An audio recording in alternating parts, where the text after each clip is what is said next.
313watkins.com. Streaming on Roku. Wouldn't have to go anywhere because this is the Talk Beat Jones and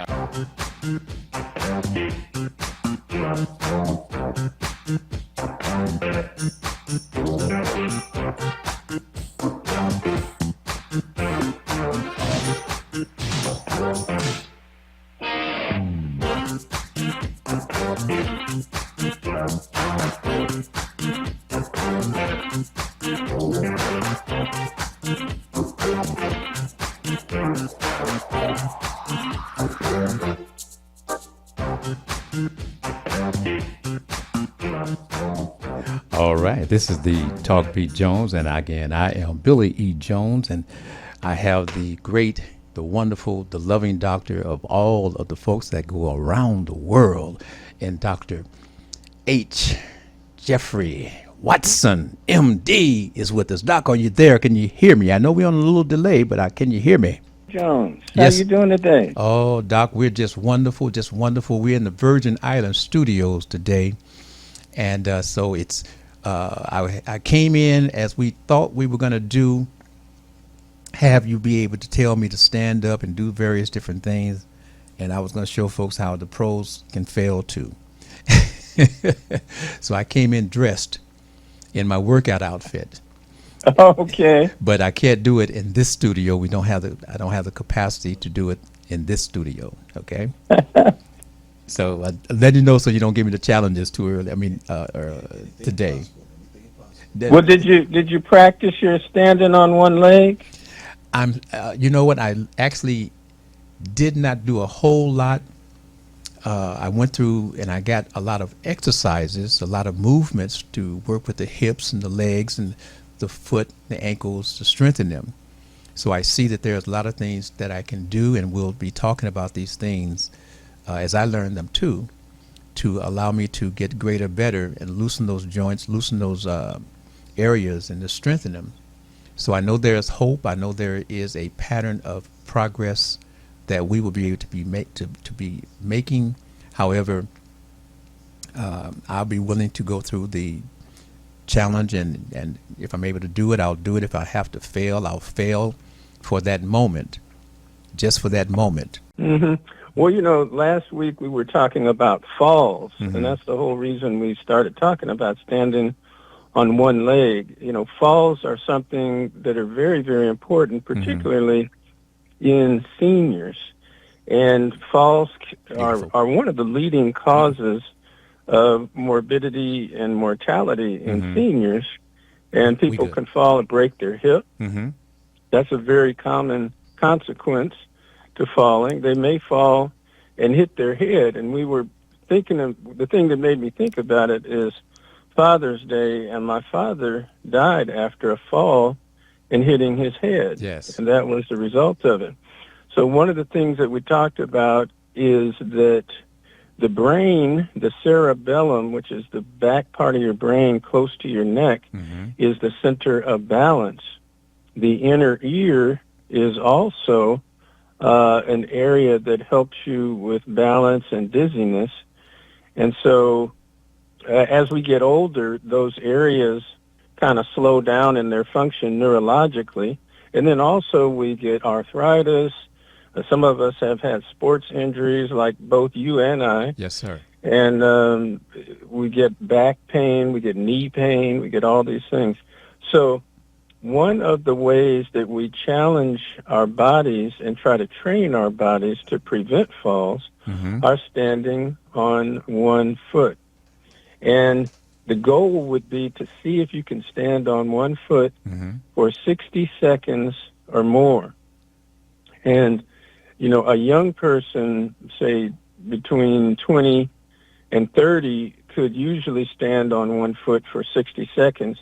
As you start to get older, 30 to 40, the time may get down to only 45 seconds. 40 to 50, maybe only 30 seconds. 50 to 60, 20 seconds. And above 60, maybe only 10 seconds. And those are the the things. But at least if you keep practicing it, and you want to practice on your non-dominant foot. So if you're right-handed, you want to practice standing on your left leg and lift up your right foot and see how long you can stand. And so, Billy, that's why you dress. You're not in your underwear, are you? You got your shorts on. But anyway, that's why Mr. Billy Jones is dressed in his exercise outfit, because many people do know and some don't know that here in Oakland, Mr. Billy Jones did a show called Jonesercise. And had the facility Jonesercise. and had the facility that I had over 50 to 100 ladies attending my program 3 to 4 times a day. I did classes at my Jonesercise facility. So I just want people to know it's not just for television. I'm a master that had my program with a facility for over 28 years. Yeah.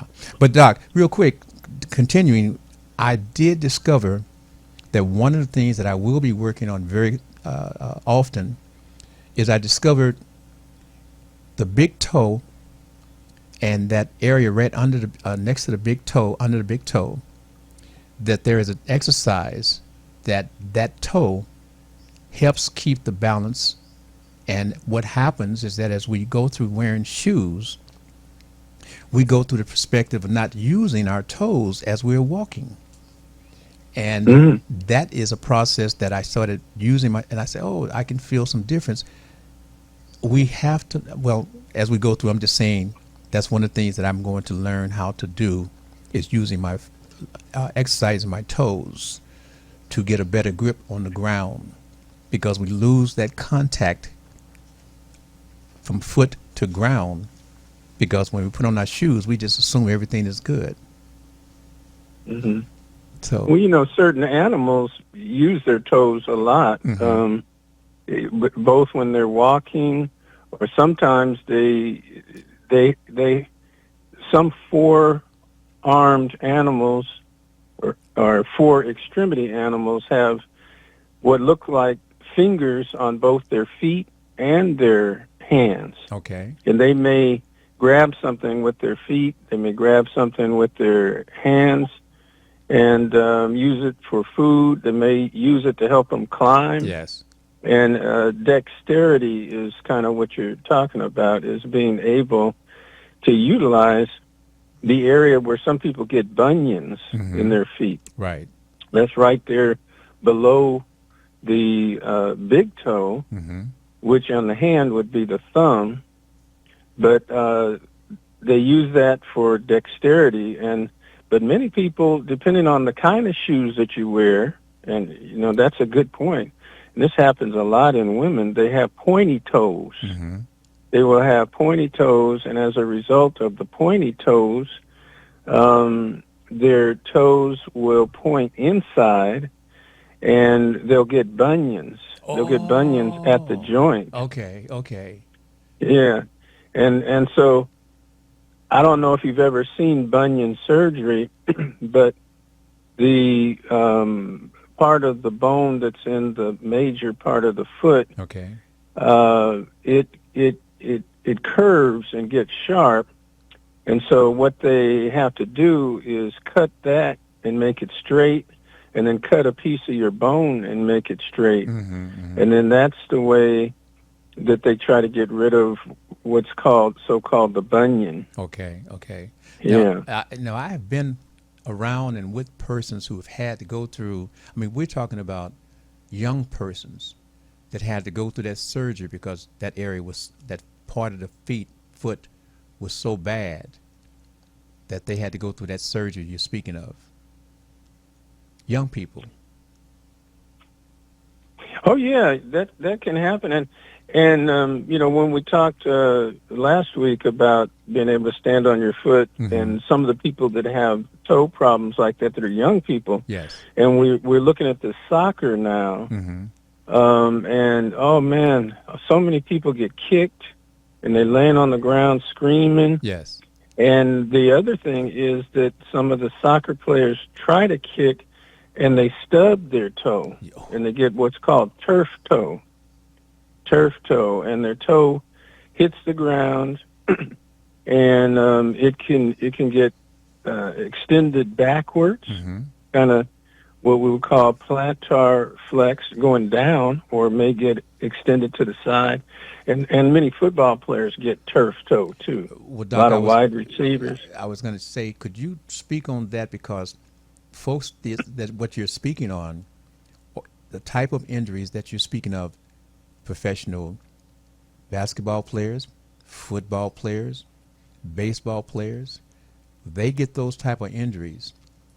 It's worse than them having something broken, because you've had some guys that are playing professional sports that actually get that injury and are out for the year.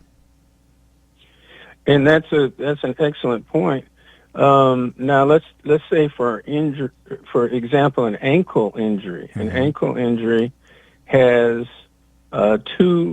three bones in it. It has your fibula and tibula. Those are the bones that come down your shin to the ankle. Okay. And then when you get down to the ankle, you get a bone that connects it to the foot.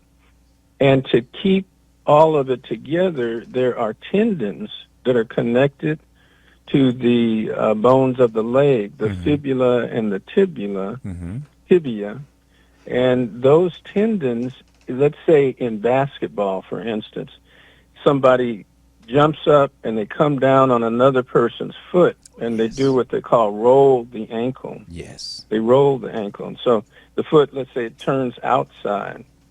Well, now the tendons that are holding the foot to the leg bones get stretched and sometimes torn.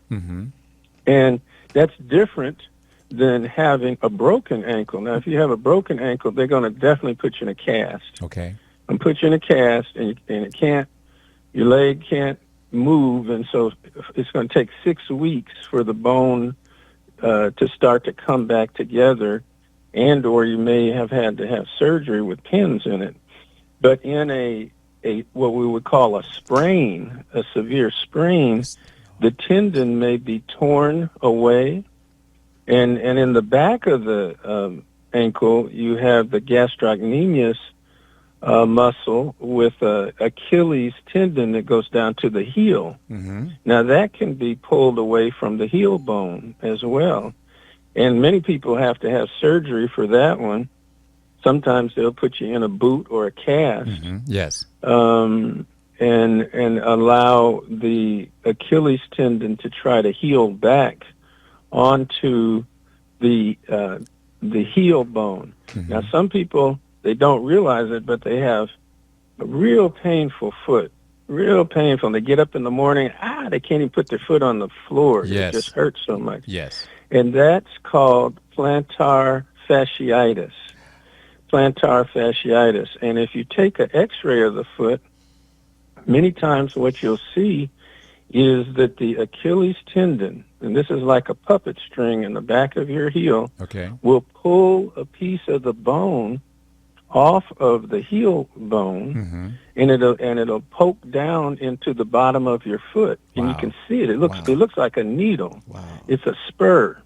It's called a heel spur, and it'll look like a needle. So as we talk about feet, all these things are so important for you to be able to stand, you be able to walk, be able to run, be able to play sports, all these things. And so and then one of the things that we do to try to help that is to put in a type of a shoe cushion that may be a pad that may help that. So myself, I used to do a lot of running, and I would land on my heels.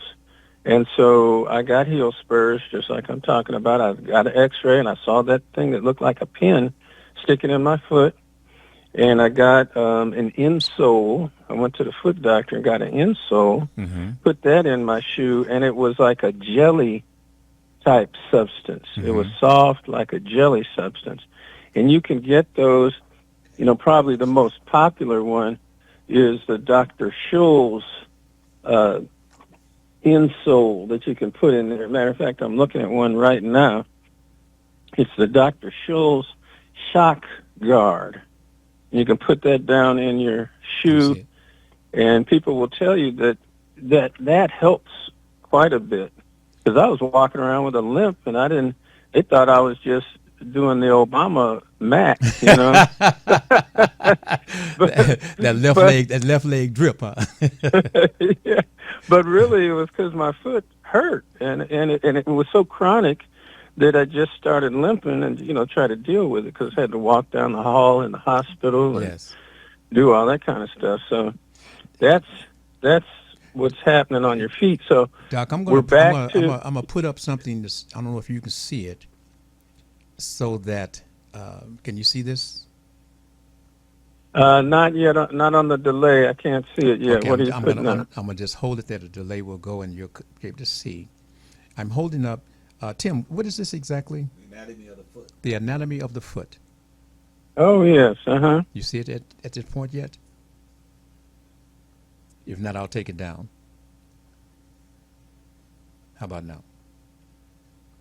Can't see it? Yeah, well, the foot is very intricate, as is the hand, and it's very important for us to be able to. We'll take it down. To stand, and sometimes we just take it for granted. Mm-hmm. We get shoes that would make us look good, but they don't always feel so good. Yes. And if you get swollen ankles, which can occur either from arthritis, or it can occur from congestive heart failure, or it can occur from problems with your veins, then that makes it really difficult for your shoes to fit right, and that affects the whole foot and all that kind of stuff. And the bottom of the foot has what we call fascia. So that's the silky stuff, like when you eat a chicken bone and you bite into a leg, chicken leg, and you see that silvery stuff in there above the meat or between the different pieces of meat. Yes. That is called the fascia. And it causes, you got the skin, and then you got the fascia, and then you got all the blood vessels and nerves and everything underneath that. It's a protective coat, so to speak. So foot is very, very intricate. Now, are you going to a barbecue for 4th of July? I'm a bachelor. Say what? I'm a bachelor. You're a bachelor? Yes, sir.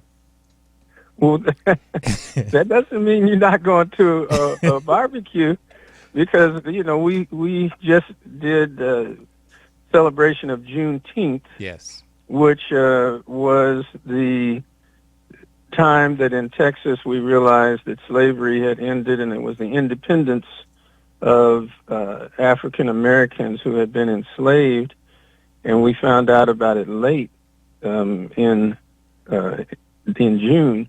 Now, the 4th of July is the Declaration of Independence, which happened in 1776, and 13 colonies separated from Great Britain to become independent, an independent nation. Of course, that didn't make the slaves independent. So interesting how the differences with races and the way that we have dealt with different races in the Constitution and how we're still dealing with it. But this is a time that people are going to eat a lot. They're going to go to barbecues, and they're going to have greens. They're going to have coleslaw. They're going to have potato salad, macaroni salad, ribs, hot dogs, hamburgers, corn. And if you were, let's say you're diabetic, or you have high cholesterol, or you have high blood pressure, or you're overweight, should you think about what are the differences in the food? Well, Doc, you talking about the differences in the food. I'm going to just do this real quickly and come back out. Okay. I have been where they had this coon, the alligator, Oh, yeah. the squirrels, people who these were men up here that would have all of those coon, all of those particular foods would also be included. I mean, I went to one and I just piled my, I was all this meat. I just piled my plate up and went to, said, what is this? Well, that's coon. I said, what? Was that down south somewhere? No, sir. That's in Detroit. In Detroit? Yes, because see, you have Oh, people. they had coon. Yeah, coon, alligator, squirrels. I mean, and snake. So you got folks who are from other parts of our country, states, and they bring their traditions of cooking here too. Those folks eat everything, Mm-hmm. and they make it taste good. I hear, because I couldn't do it, but Put some hot sauce on it. So I just want to let you. So I just want to let you know, you got your audience out there that's saying, "Wait a minute, he forgot my special stuff. I got the rabbit. Mm-hmm. I got that turkey tail. Mm-hmm. I'm good. Mm-hmm. Mm-hmm. Yeah, so it's all good. But like I said, go ahead. So Doc. those are some Exotic, definitely exotic foods that they put together. That's what I should say. exotic. Yeah. Yeah. Well, that reminds me of something very interesting. A friend of mine rode with me to medical school because I drove from California all the way down to Nashville, Tennessee. Mm-hmm. And he said, let's stop at my auntie's house in Arkansas. I'm And I from said, okay. I am from Arkansas. That's why I know those things too. Oh, okay. You're from Arkansas. Okay. I didn't realize that, Yes, Billy. sir. Yes, sir. What part of Arkansas? I'm not going to tell you that I'm from Malvern, Arkansas. Okay. Well, that's where Clinton was from. Mm-hmm. That's where one of our presidents was from. Yeah. Was from Arkansas. Yeah. Well, anyway, we're driving on the way to Tennessee. He says, let's stop at my auntie's house in Arkansas. So we go to a little town called Crossett, Arkansas.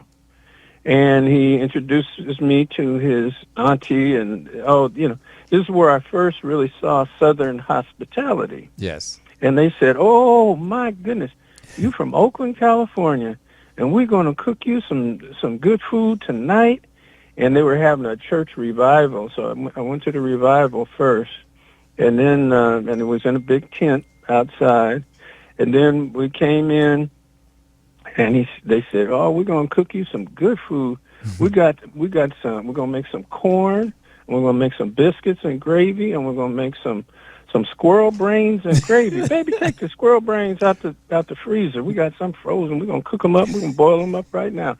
And I said, "Oh my God!" I said, you know what? We stopped at McDonald's right before we got here. They said, "Oh no, baby, you got to eat these squirrel brains and gravy. They're so delicious, and you're gonna love it." So they got some biscuits, some gravy, and they had the squirrel brains in the skull, and in the gravy. Mm-hmm. And they took the skull and sucked the brain out of the skull. Hey, Doc. Yeah. Now we do have, before we go to the break, I do have a client that is listening to you that I'd like to get their circumstances so that you can do a determination and help them out, if you could, please. Okay. Go ahead. Okay. I'm going to read quickly. Always love to hear about what people have going on. So this is Dr. H. Jeffrey Watson, and I also have my partner here, Miss Michelle Broughton. She's here, and I am Billy E. Jones. This is the Talk B. Jones. We're on the air every Wednesday from 10 to 11. We're also on the air on 15.2 on Sundays, and you can watch us, of course, on the YouTube TV33 on demand. You can go to the R.J. Watkins page. You hit R.J. Watkins once, you hit it the other one once, and then that'll bring up the red and white. That's the one that you want to go to. That'll be the live broadcast. But Mr. Medical Doctor, this person is asking specifically to ask you these questions. I'll give you quickly. It says, this person Alex has a condition that's called SIBO. It causes her stomach to expand and be very painful. Many doctors in the science community don't believe there is such a problem that exists. So with that said, it's hard for her to get attention and to get help because a lot of doctors don't believe the SIBO, am I maybe not saying it correctly, actually exists, even though in Alex's case, she took the test and it came back that she definitely a SIBO, and so they put her on XIFAXAN 550 milligrams tablets, but it's not helping. She has to stay on antibiotics, but a good question is how long can a person stay on antibiotics without damaging the cells? She really needs support, but it's hard to find a doctor that understands SIBO. I'm talking into the phone, so it keeps spelling it CIBO, but it's SIBO. That is the person. This is one. I have one after the break as well. Okay. That SIBO is small intestines bacterial overgrowth. Small intestine bacterial overgrowth. And that can cause constipation, it can cause diarrhea, it can cause bloating, and it can cause gas.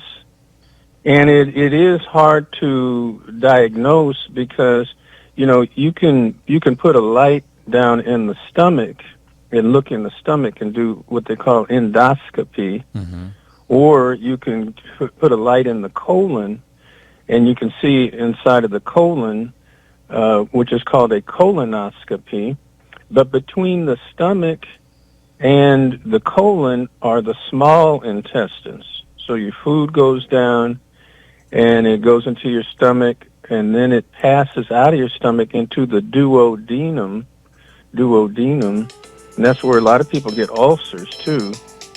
And as a result, you can't really put a endoscopy down that area. But they're having some new things. They have a pill that has a camera in it. They have a pill that has a camera in it. Okay. And you can swallow that pill, and it will record. It'll take pictures of the inside of your stomach, and then it'll go into your small intestines, where this small intestine bacterial overgrowth. Now, the medicine she talked about is called Xifaxan, Xifaxin, Xifaxan. Okay.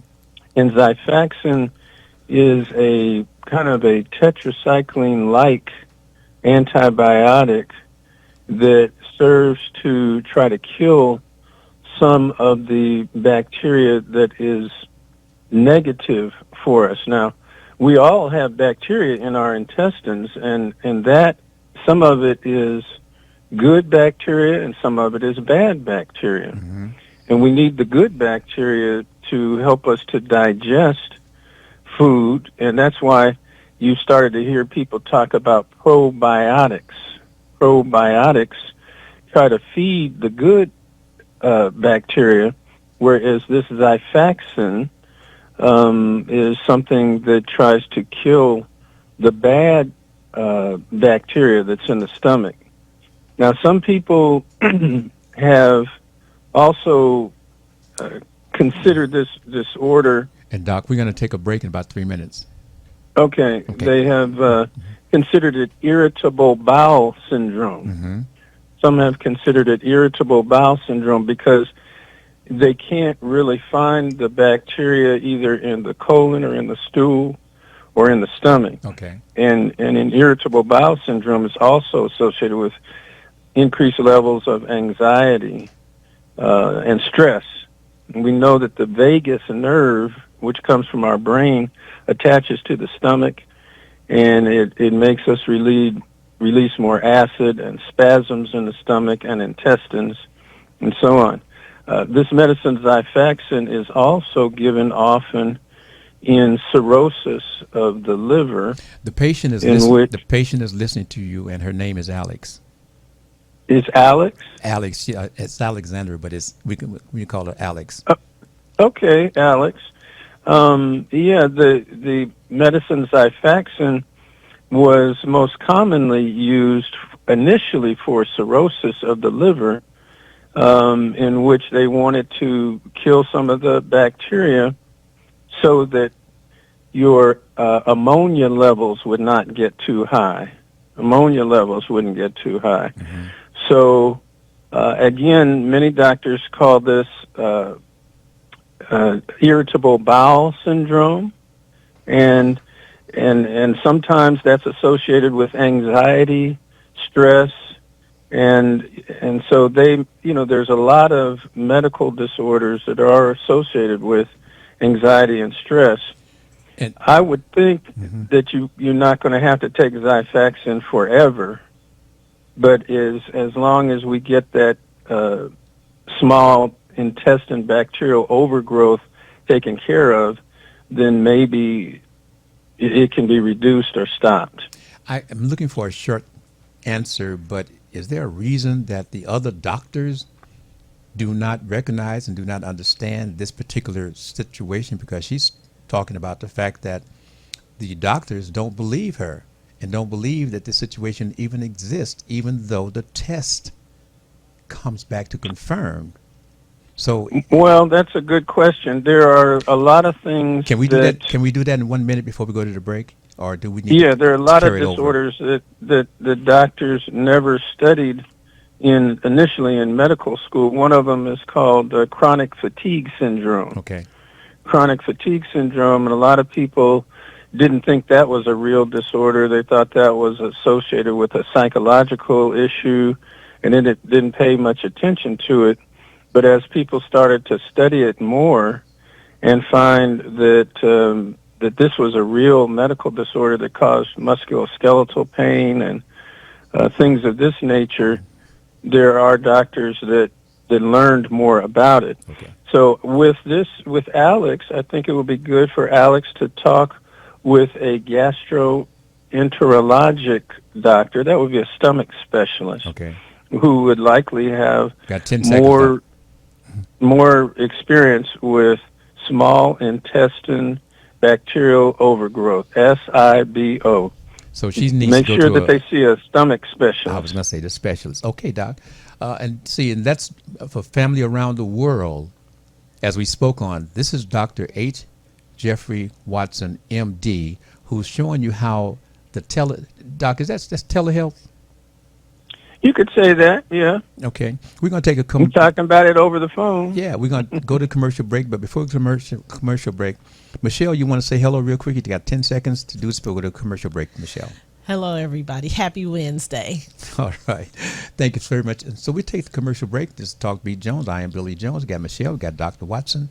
And we'll be back shortly, right after these commercial breaks. Go anywhere because this is the Talk Beat Jones. And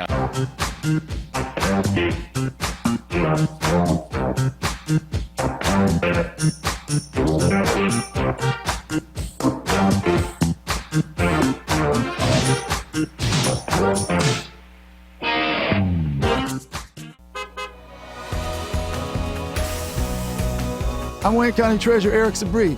If you're behind on your property taxes, we have programs to help. You don't have to lose your house, and you don't have to pay all at once. This summer, our mobile unit will be visiting Wayne County communities to help make it easier to start a payment plan and keep your property. Go online or call to find the plan that's right for you and where you can get help from our mobile unit. The last thing I want is for anyone to lose their property to foreclosure. Make your payments every month and keep your property. You're watching Detroit's own WHPR TV. Detroit Live.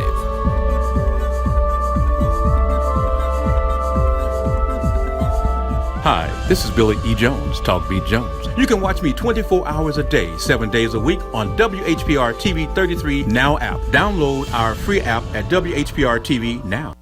TV 33 is moving to WHPS TV channel 15.2. Make sure to rescan the channels on your TV.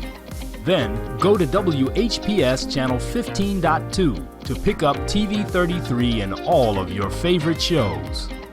The move is on, and we want you to move with us.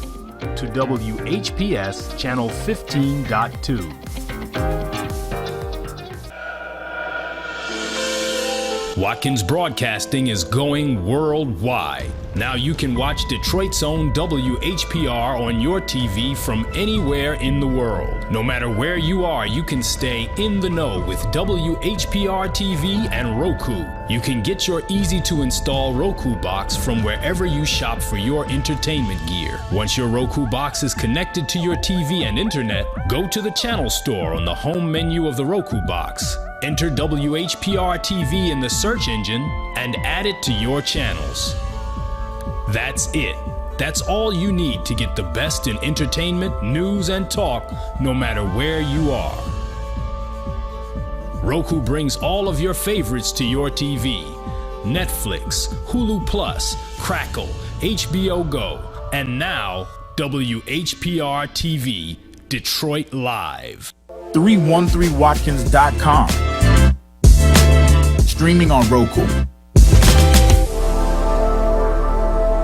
Don't have to go anywhere because this is the Talk Beat Jones and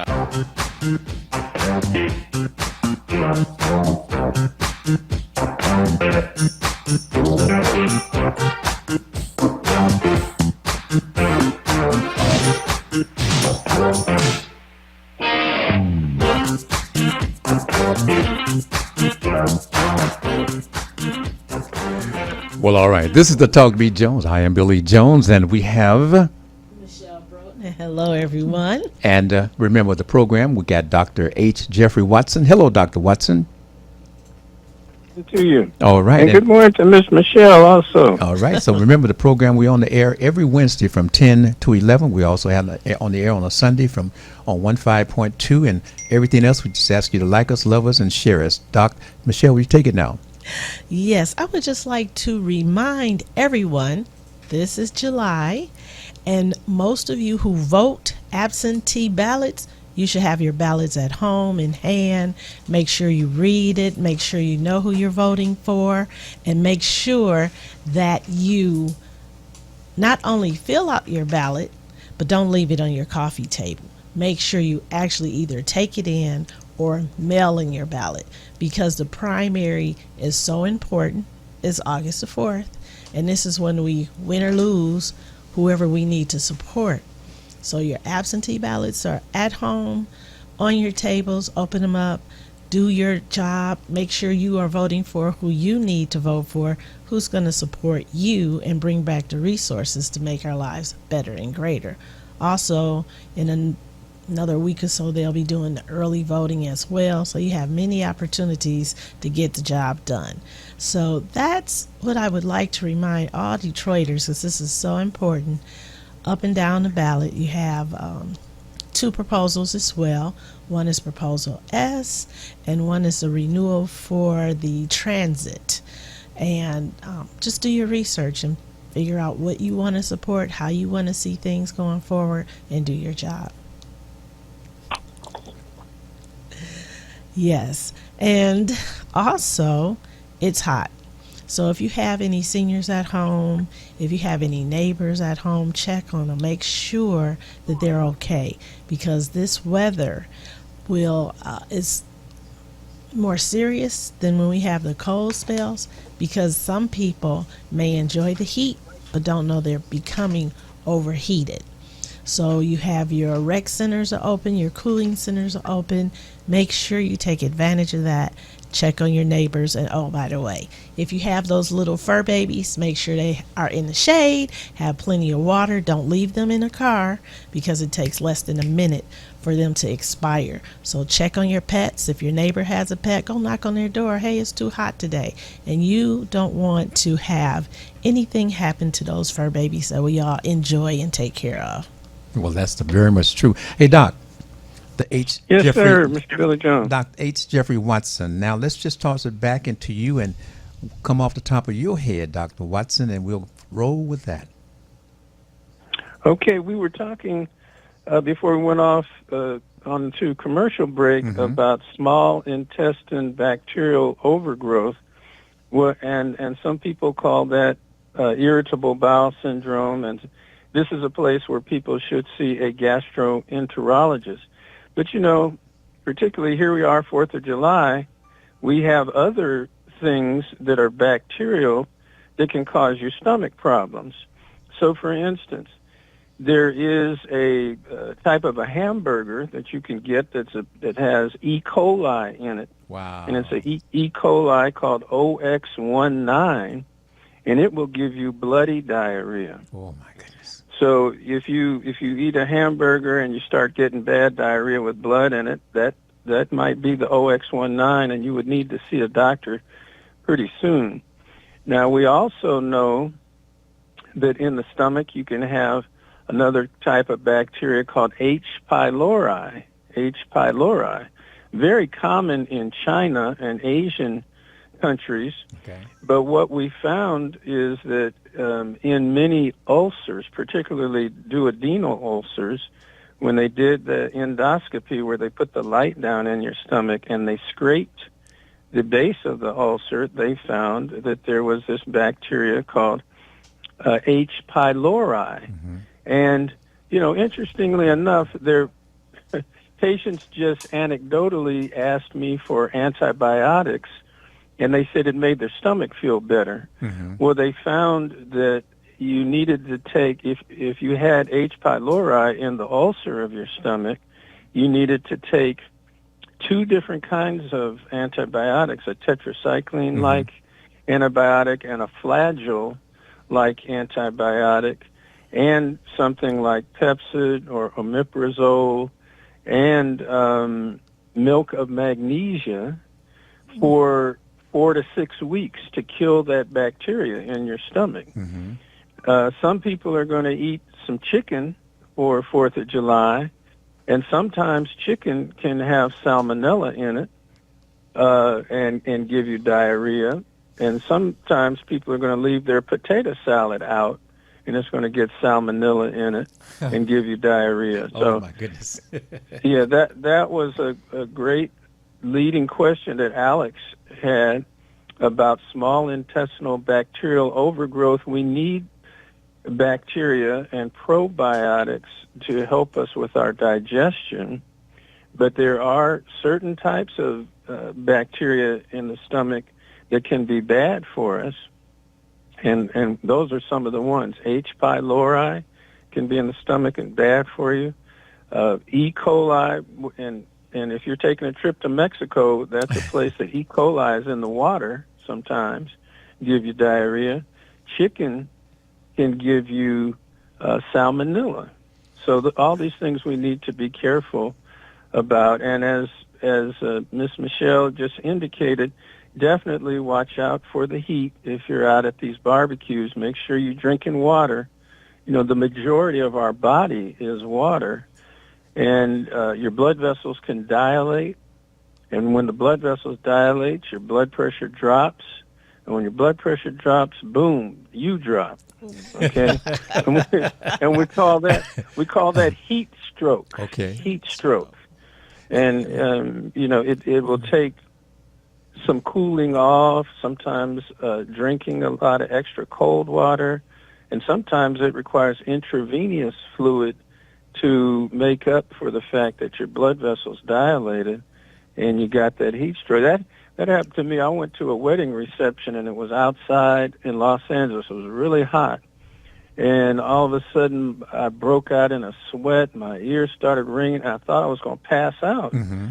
And that can be from that symptom of heat stroke. So we got to be really careful and definitely look out for the elderly. I know places, a lot of the cities in the South, particularly places like Texas and other southern cities and states, have a lot of big-time heat at this time of year. Now, if you're trying to watch your weight... But, Doc, just Michelle, Doc, question here. I was brought up about you don't eat at everybody's house. You don't eat at everybody's cooking. And from what I'm hearing here, going to these various backyard barbecues or barbecues, etc., that you have no idea what the food was, how the food was presented or preserved before the cooking, and if it actually reached the right temperature, etc. You got me kind of scared. Okay. What do you think, Michelle? Growing up, we never went anywhere. We only went to grandma's house. So my father lived to have us, so I figured grandma was safe. Doc, help us with your thoughts. Well, sometimes in barbecues, depending on what time you get there, you may watch them cook the food. You know, you might watch them fry the hamburgers on the grill, or the hot dogs on the grill, or the chicken, the steak, the shrimp. You might see them cooking it, so that's one way to get us some kind of an idea, and then ask. You know, some people will say, "Oh, I made that potato salad. 4th of July might be on Saturday. I made that potato salad on Tuesday." So, so I'd be ready for today. You might say, "Oh, I'm gonna stay away from that potato salad," or I made the greens, just this morning. I cooked the greens this morning, and I put this corn on the cob, on the grill. So it's reasonable to ask questions too. It's very reasonable to ask questions about it. But that's not etiquette. I mean, it's what we should maybe do, but I don't know if too many folks, when you come to those activities, say, well, to the cook, because those guys at the cook who are the cooking or doing the grilling, they are very temperamental when they're doing on the grill. Yes, it's you're right. It's a personal thing. It's a psychological thing. But, you could do it in a nice way. You could say, "Ooh, boy, that looks good. When did you just cook that today? You just came up with that. It's looking so nice. That potato salad looks good. You made that. How long did it take you to make that potato salad? My cousin told me you make the best potato salad in town. You made that up this morning or last night?"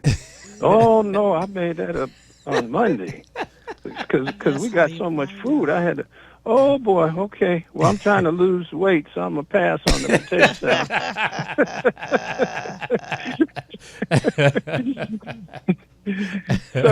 So here's the thing, if you are trying to keep your weight down, people are going to gain a few pounds at the cookouts, eating different things. Mm-hmm. Now, I kind of looked at some of the calories that are in the different foods. So let's say, would you have less of a chance of gaining weight either with ribs or with a hamburger? So which one do you think, Billy? I would think the hamburger.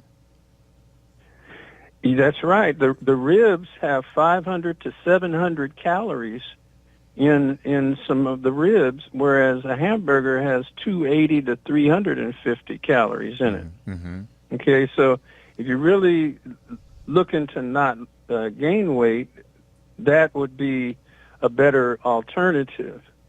Now, when you're looking at the sides, okay, which side dish would be the least caloric? Help us out. Well, you got salad, you got fruit. That's right. She's right. But it depends on the kind of salad. Now, if you had leafy greens, that might be only 40 calories. Or if you had cooked greens like spinach, that's 40 to 70 calories. But if you had coleslaw or potato salad, now that has a lot of mayonnaise in it, right? The coleslaw and the potato salad. But the coleslaw is less fattening than the potato salad. Exactly. The coleslaw would be 150 calories, whereas the potato salad would be 180 calories. So you might want to, again, all things being equal, you asked about when they made it, all that good-looking coleslaw and that yummy-looking potato salad. You must have been cooking all night last night. You know? And now the most fattening of the sides would be macaroni salad. Macaroni salad is 350 to 380 calories per serving. So on the side, the least fattening is going to be your cooked greens or the coleslaw, and those are going to be 40 to 70 calories for the greens, 150 calories for the coleslaw. Okay. But when you get to the potato salad, you're talking about 180 calories, and the macaroni salad, 380 calories. So if you want to get fat, you want to put on some weight, eat some macaroni salad. Well, you know, Dr. H. Jeffrey Watson, MD. Some people will say, "I'm not going to eat for a couple of days. I'm gonna get ready because I'm gonna tad up. I'm gonna tad up. I'm gonna eat. So I'm not gonna eat for a couple of days, and then I may not eat. I may go on a fast after, but I'm gonna tad up. I'm not going there trying to worry about my weight. I'm not going there. I'm going there. I'm taking this. I'm taking that. I'm getting that, and I'm gonna take me a big plate if I can. Oh yeah, take a plate home. That's right. That's what they're gonna do. Yeah, that's gonna happen. But we have to remember, everything in moderation. Everything in moderation. That's how we got to do it. Now, another good side, which doesn't have too many calories, is the corn on the cob. Corn on the cob. That's only 88 to 100 calories. Versus eating all that macaroni salad and potato salad. You could eat some corn on the cob and have some greens. And for your meat, you could have now chicken. Chicken would be pretty good. It doesn't have quite as many calories as the beef does, but that would be one that you could take the skin off because the skin has a lot of fat in it, and eat you some chicken. But the chicken still has about 300 to 350 calories in it, which is still less than the ribs. It's still less than the ribs. The ribs are 500 to 700 calories. So you might want to think about chicken rather than the ribs. But, of course, it's the 4th of July. Everybody's going to want to eat some ribs. And the chicken is easier on your digestive system to process, isn't it? Yes, it is. Yes, it is. So people are going to be really eating.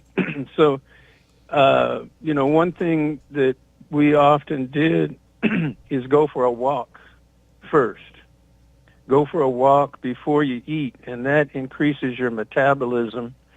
Try to do 5,000 steps. And what that is, that's maybe about an hour's worth of walking, 5,000 steps. And that will increase your calorie burning.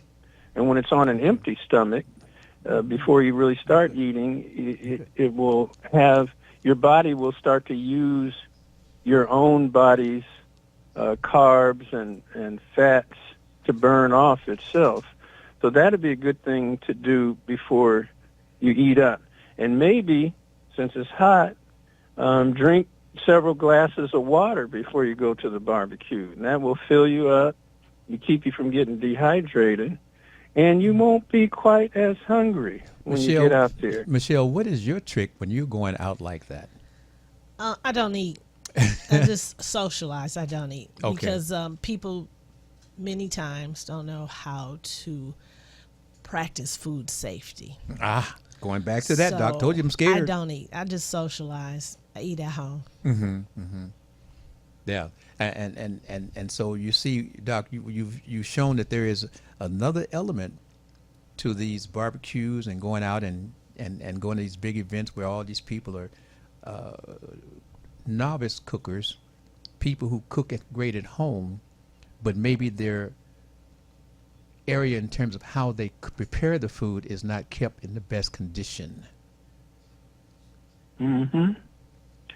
Yeah, so we do have to be careful. Got 5 minutes, Doc. We're going on the last 5. Okay.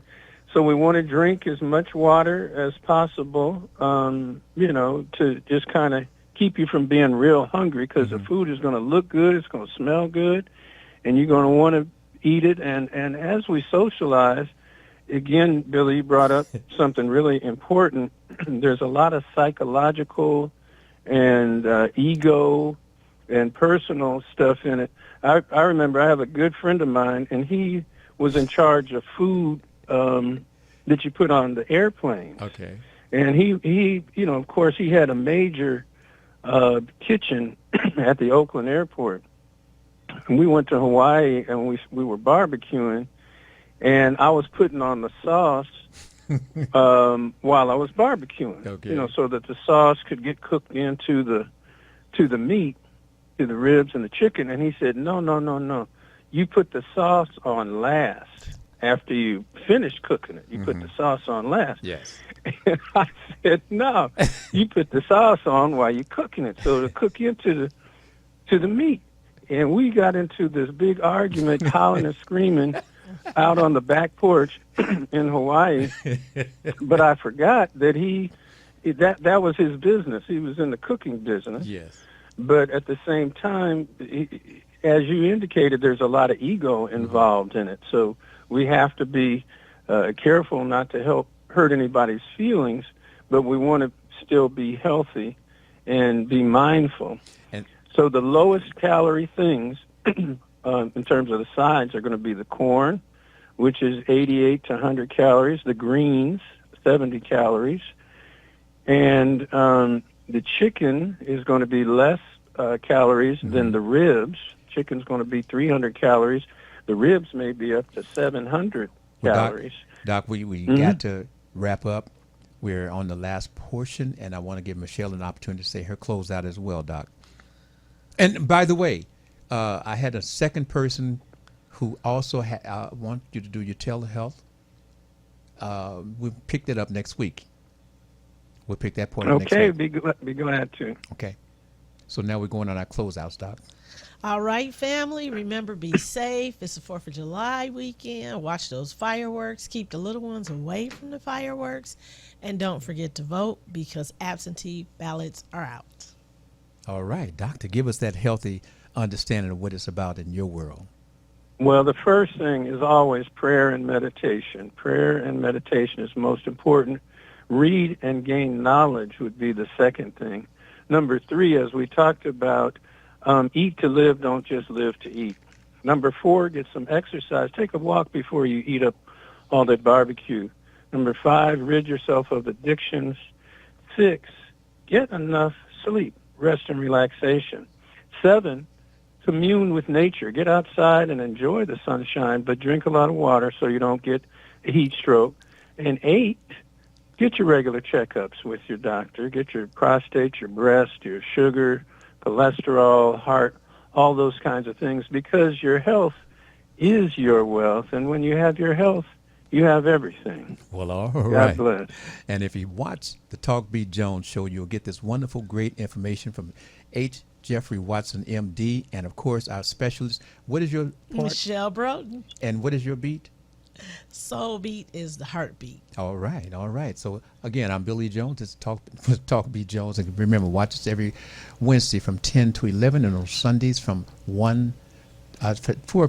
p.m. And it's on 15.2. Tell your friends. We'll see you back again next week. Bye now. All right, God bless.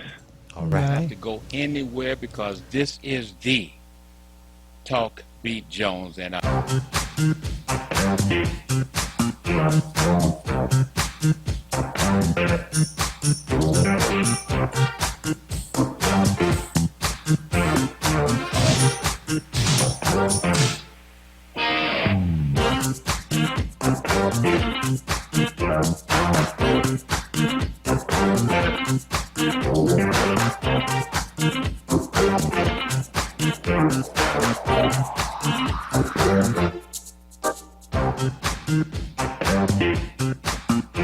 you.